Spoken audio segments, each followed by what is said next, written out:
Hello guys, welcome in your favourite physics channel Vikas Anand physics videos and this is Vikas. आज के topic में हम लोग डिस्कस करने जा रहे हैं इफेक्ट्स ऑफ करंट के बारे में, जिसमें हम लोग डिस्कस करेंगे इफेक्ट्स ऑफ करंट में करंट का इफेक्ट क्या होता है और कितने इसके इफेक्ट है। तो 5 इफेक्ट मैंने यहाँ पे लिखा है: heating effect, magnetic effect, chemical effect, रे इफेक्ट और आयोनाइजेशन इफेक्ट। जिसमें हम लोग पहला इफेक्ट पर चर्चा करने जा रहे हैं, इफेक्ट ऑफ करंट पे। एक खास बात आपको बता दें कि जब इलेक्ट्रिक करंट का फ्लो किसी भी मीडियम में होता है, either it is solid, liquid और गैस, मतलब ये सॉलिड हो या लिक्विड हो या गैसियस, कोई भी प्रकार का मीडियम यदि हो और उससे इलेक्ट्रिक करंट का फ्लो होता है, तो ये आप जानिए कि कुछ ना कुछ वो इफेक्ट उस मीडियम में दिखाता है इलेक्ट्रिक करंट। तो यदि सॉलिड में होता हो तो सॉलिड में आप 2 चीज देख सकते हैं: हीटिंग इफेक्ट आपको देखने को मिलेगा और मैग्नेटिक इफेक्ट देखने को मिलेगा। यदि किसी लिक्विड सब्सटेंस में फ्लो कर रहा है तो आपको ज्यादातर केमिकल इफेक्ट देखने को मिलता है, और यदि किसी गैसियस सब्सटेंस में यदि फ्लो कर रहा है हीट इलेक्ट्रिक करंट, तो रे और आयोनाइजेशन इफेक्ट जनरली देखने को मिल रहा है।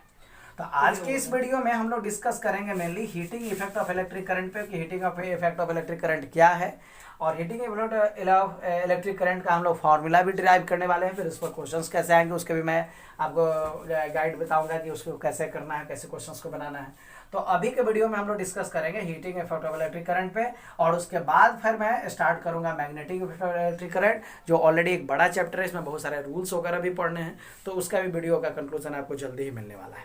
तो आज के वीडियो में हम लोग देखेंगे heating effect of electric current. ऐसे आप जान लीजिए कि मेनली ये 5 इफेक्ट होते हैं, जिसमें इन दोनों इफेक्ट की चर्चा क्लास 10th में नहीं की गई है।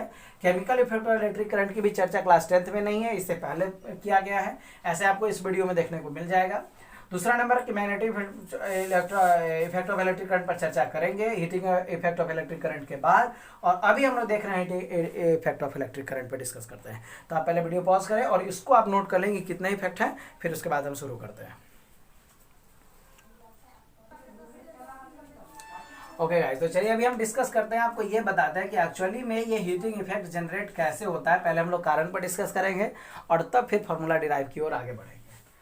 आप नोटिस करेंगे या फिर आपने अपने घरों में जनरली देखा होगा कि जितने भी आपके घरों में इलेक्ट्रिकल अप्लायंस होते हैं, जैसे बल्ब हो गया, छोटा सा स्टेबलाइजर हो गया, टीवी है, मोबाइल का चार्जर है, टोस्टर है, आयरन है, मतलब इलेक्ट्रिक से चलने वाले जो भी अप्लायंस आपके घरों में यूज होते हैं, आप देखेंगे जब वो आधे घंटे, 1 घंटे या 2 घंटे तक प्रायः चलाए जाते हैं, तो जनरली आप देखेंगे हुआ कि वो जो बॉडी है उसका छूकर आप कभी देखिए कि वो आपको गर्म महसूस होगा, गर्म मालूम पड़ेगा।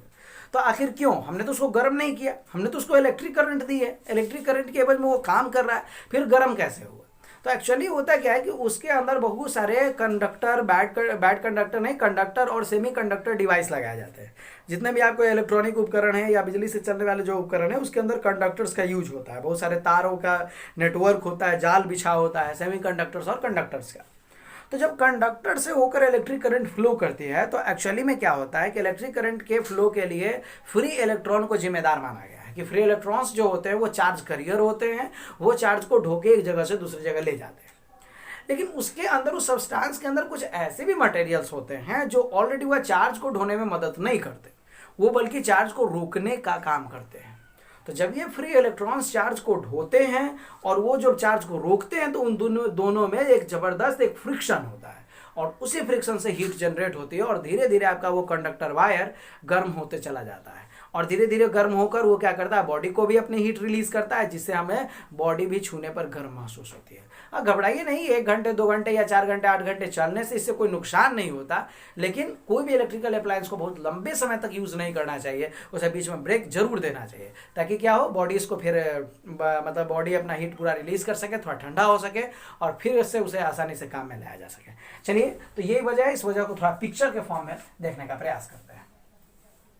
सपोज करते हैं कि मैंने एक वायर लिया है जिसके दोनों क्रॉस सेक्शन एरिया को दिखाया गया है। मान लेते हुआ कि कॉपर का वायर है हमारे पास। इस कॉपर के वायर में 2 तरह के सब्सटेंस पाए जाएंगे, 2 तरह के पार्टिकल्स होंगे। एक ऐसे पार्टिकल जिसको मैं डॉट से दिखा रहा हूं, ये सब आपके फ्री इलेक्ट्रॉन्स हो गए, और कुछ जो मैं इस तरह के गोल से मैं दिखा रहा हूं, ये आपके होल्स होते हैं। होल्स का मतलब होता है ये कोर इलेक्ट्रॉन होते हैं, मतलब फ्री इलेक्ट्रॉन को छोड़कर, सिंपल समझिए कि फ्री इलेक्ट्रॉन को छोड़कर जो भी उसके अंदर पार्टिकल्स बच गए, उन सभी को होल्स कहा जाता है। तो यहाँ पे आपको ये क्या रिप्रेजेंट कर रहा है, ये आपको होल्स को रिप्रेजेंट कर रहा है, मतलब ये अदर मटेरियल है, फ्री इलेक्ट्रॉन्स नहीं है। ये जो डॉट आप देख रहे हो, ये डॉट आपको क्या रिप्रेजेंट कर रहा है, ये रिप्रेजेंट करता है फ्री इलेक्ट्रॉन्स के बारे में। जो फ्री इलेक्ट्रॉन्स क्या होते हैं, चार्ज कैरियर होते हैं। एक्चुअली में यही चार्ज को ढोने का काम करते हैं एक जगह से दूसरे जगह पे। तो ये हमारा हो गया हुआ चार्ज कैरियर। अब आप देखिए कि जब फ्री इलेक्ट्रॉन और होल्स के बीच जब आपसी में फ्रिक्शन होता है, जब आप यहां से इसे पोटेंशियल डिफरेंस से जोड़ दोगे, मान लीजिए कि ये प्लस टर्मिनल से जुड़ गया, ये वाला माइनस टर्मिनल से जुड़ गया, तो जैसे ही प्लस और माइनस टर्मिनल से जुड़ेगा तो फ्री इलेक्ट्रॉन में मूवमेंट होगा। जब फ्री इलेक्ट्रॉन में मूवमेंट होगा तो क्या होगा, इलेक्ट्रॉन होल्स से टकराएंगे, और जब दोनों एक दूसरे से टकराएंगे तो क्या पैदा होगा, फ्रिक्शन पैदा होगा। यानी फ्री इलेक्ट्रॉन और होल्स जब दोनों एक दूसरे से टकराएंगे तो यहाँ पर आपको पैदा होगा फ्रिक्शन, है ना, फ्रिक्शन। और इसी फ्रिक्शन यानी घर्षण से फिर क्या जनरेट हो जाता है, फिर हीट जनरेट हो जाता है। तो ये आप नोटिस करेंगे कि heating effect of electric current का वजह क्या है, फ्री इलेक्ट्रॉन्स का मूवमेंट, किसी कंडक्टर के अंदर फ्री इलेक्ट्रॉन्स का मूवमेंट होना, और उसी मूवमेंट से जनरेट होता है हमारा हीट। तो फिर वीडियो पॉज करें और इसके कारण को लिख लें, क्योंकि कभी कभी कारण भी आपसे पूछे जाते हैं कि क्या वजह है कि आखिर हमारे जो कंडक्टर्स है वो गर्म हो जाते हैं।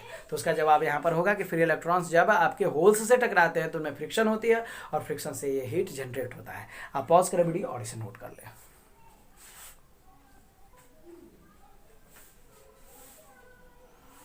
हाँ तो बच्चों, अभी हम डिस्कस करने जा रहे थे आपको इफेक्ट्स ऑफ इलेक्ट्रिक करंट पर, मैंने ये डिस्कस कर रहा था, और जिसमें मैंने heating effect of electric current पर चर्चा की थी, और मैंने ये कारण अभी आपको समझाया था कि heating effect of electric current कैसे जनरेट होता है। तो अभी हम लोग अब देखने जा रहे हैं कि heating effect of electric current के लिए क्या फार्मूला होना चाहिए, जिससे हम कितना हीट वहाँ पे डिराइव हो रहा है, कितना हीट वहाँ पे निकल रहा है, इसको हम कैसे पता कर सकते हैं। तो आइए देखते हैं। इसको वह दो तरीके से दिखाया गया। पहला एक तरीका जो नॉर्मल अभी हम लोग इस्तेमाल करते हैं, एक जूल साहब ने भी इसके बारे में अपना रूल्स दिया है, तो वो भी मैं आपको बता दूंगा, शॉर्ट में ही ध्यान से देख सकते हैं।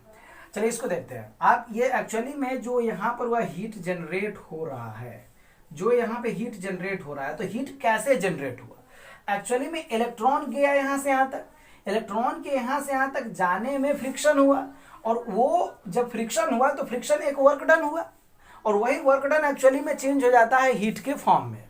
तो यहाँ पे हम लोगों को वर्क डन यदि हम पता कर ले कि इलेक्ट्रॉन को या चार्जेस को ले जाने में यहाँ से यहाँ तक जो वर्क डन होगा, यदि वो कैलकुलेट कर लें तो फिर हम हीट के करीब पहुँच जाएंगे। यानी जो हमारा वर्क डन होगा वही हीट के रूप में यहाँ पे जनरेट हो जाता है। तो आप याद कीजिए कि पोटेंशियल डिफरेंस वाले चैप्टर में हमने आपको पढ़ाए थे कि आपको V इक्वल्स यानी पोटेंशियल डिफरेंस बराबर होता है W/Q, यानी पोटेंशियल डिफरेंस बराबर होता है वर्क डन बटा में चार्ज। तो यहाँ पर हम क्या करते हैं, वह यहीं से क्रॉस मल्टीप्लिकेशन करके W बराबर हम क्या लिख सकते हैं, V/Q लिख सकते हैं। मतलब जो चार्ज आप ले जा रहे हैं किसी पोटेंशियल डिफरेंस के बीच में, तो वहां पे एक वर्क डन होता है। इसी फॉर्मूला का हम लोग यूज करने जा रहे हैं। तो हमारे पास फॉर्मूला क्या हो जाएगा, वर्क डन चार्जेस को ले जाने में क्या हो जाएगा भाई, तो दोनों पॉइंट पर के पोटेंशियल डिफरेंस के बीच में, तो इसको हम पोटेंशियल डिफरेंस के लिए डेल्टा भी लिख देते हैं, और जो भी अमाउंट ऑफ चार्ज या इलेक्ट्रॉन्स को आप ले जा रहे हैं उसके लिए मैंने Q लिख दिया है। अब देखिए यही वर्क डन वह हीट के रूप में चेंज होने वाला है, तो इसको मैं बाद में लिखूंगा, फिलहाल यहाँ देख लीजिए आप। तो V जो है आपका पोटेंशियल डिफरेंस, उसको हम क्या लिख सकते हैं, तो ओम्स लॉ कहता है कि V बराबर होता है I/R। इससे यहाँ पर पुट कर सकते हैं, मतलब इस वायर से कुछ ना कुछ करंट निश्चित जा रही होगी, और इस वायर का कुछ ना कुछ निश्चित तौर पर रेसिस्टेंस होगा। जाहिर सी बात है, यदि रेसिस्टेंस 0 हो जाए तो फिर तो कोई हीट जनरेट ही नहीं होगा, और ऐसा कोई सब्सटेंस भी नहीं बना है। दूसरा नंबर की यदि इससे वो आप चार्ज ले जा रहे हो, तो चार्ज को भी हम चेंज कर देंगे। चार्ज बराबर होता है Q बराबर होता है I/T, यानी I हो गया करंट और T हो गया टाइम। बिकॉज एक करंट जो उस वायर से होकर जाएगी वो कुछ ना कुछ निश्चित समय में जाएगी, 1 घंटा 2 घंटा या 5 मिनट 10 मिनट, तो उसके रिगार्डिंग भी इसको लिखा गया है। अब इन दोनों इक्वेशंस को, ये V बराबर I और Q बराबर IT के हेल्प से हम इसको पूरा करने का प्रयास करेंगे। तो इसमें पुट कर देते हैं, V की डेल्टा V की जगह पर I/R पुट करते हैं, और Q की जगह पर I/T पुट कर देते हैं।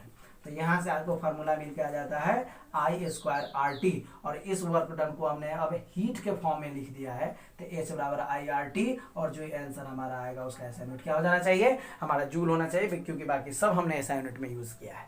तो जो हीट जनरेट हो रही है उसका फार्मूला हम लोग I²RT, यानी करंट जो उससे जा रही है उसका स्क्वायर, और R जो उसका रेसिस्टेंस है वो, और जितने टाइम तक जाएगी इन तीनों को मल्टीप्लाई करने से आपको पता चल जाएगा कि कितना हीट जनरेट हो रहा है। इसी बात को जूल साहब ने भी डिराइव करके बताया। उन्होंने बताया था कि जो हीट जनरेट हो रहा है एक्चुअली में वो आई स्क्वायर के डायरेक्टली प्रोपोर्शनल है, फिर आर के भी डायरेक्टली प्रोपोर्शनल है और टी के डायरेक्टली प्रोपोर्शनल है। जब तीनों को कंबाइंड कर दिया गया तो वहाँ फार्मूला क्या मिल गया, आई स्क्वायर आर टी। एक्चुअली में वहाँ एक छोटा सा कॉन्स्टेंट भी मिलता है जो कॉन्स्टेंट नेचर ऑफ मटेरियल पर डिपेंड करता है, लेकिन उसको अभी हम इस टॉपिक में डिस्कस करने नहीं जा रहे हैं, वो बात की टॉपिक है, फिर 11th-12th में उसके बारे में डिस्कस किया जाएगा। तो एच बराबर आई स्क्वायर आर टी, फिर आप क्वेश्चंस भी आसानी से बना सकते हो सकता है कि उसमें आपको यहाँ पे देखिए 4 वेरिएबल्स आ गए आपके पास, एच आई आर और टी। तो हो सकता है कि क्वेश्चन में आई आर टी दिया हो तो आप एच फाइंड आउट कर लो, यदि आपके पास एच आई और आर दिया हो तो टाइम भी फाइंड आउट किया जा सकता है। मान लीजिए कि एच आई टी दिया हो, आर पूछ दे तो भी किया जा सकता है। इस तरह से ये चारों जो वेरिएबल्स दिए गए हैं इसमें से किसी एक को भी पता किया जा सकता है, और इससे भी एक छोटा क्वेश्चन आपके एग्जामिनेशन में रहता है, और भी जो भी आप कंपटीशन वगैरह के एग्जाम देते हैं वहाँ भी इसका बहुत बड़ा एप्लीकेशन यूज किया गया है। तो आप इसे आराम से नोट कर लें, इस पर कुछ क्वेश्चन सॉल्व करें और फिर क्वेश्चन सॉल्व करके देखें बनाए या बनता है या नहीं बनता है, फिर आप हमें कमेंट में बता सकते हैं।